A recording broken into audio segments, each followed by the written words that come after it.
Selanjutnya, Tribuners berlangsung selama 12 hari. Pendaftaran calon anggota KPU Maluku telah dibuka dan ini tahapannya.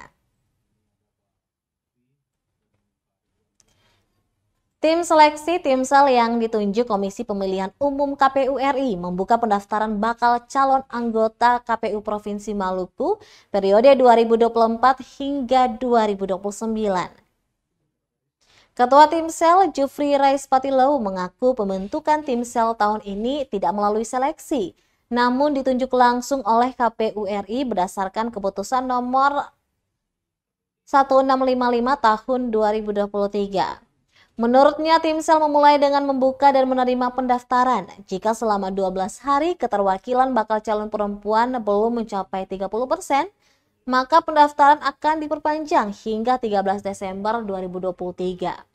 Di tanggal 13 Desember juga akan dilakukan penelitian terhadap berkas administrasi yang dimasukkan bakal calon. Tahapan ini berlangsung hingga 14 Desember 2023. Setelah itu dilanjutkan dengan tahapan penetapan dan pengumuman hasil penelitian administrasi pada 16 hingga 18 Desember 2023.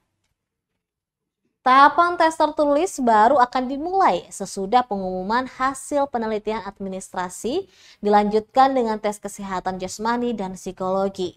Kemudian Timsel akan membuka ruang bagi masyarakat untuk menyampaikan masukan terhadap hasil dari tes tertulis dan psikologi. Pada tanggal 9 hingga Januari 2024, ia melanjutkan dengan tahapan wawancara. Kemudian 12 hingga 13 Januari 2024 dilakukan dengan pleno penetapan dan 14 hingga 15 Januari diumumkan hasil 10 besar. Diketahui Timsel bakal calon anggota KPU Maluku terdiri dari Jufri Raispatilau sebagai ketua, Amsori sebagai sekretaris dan 3 anggota diantaranya Joseph Antonius, Amin Ramli, dan Ikhwan Fahroji.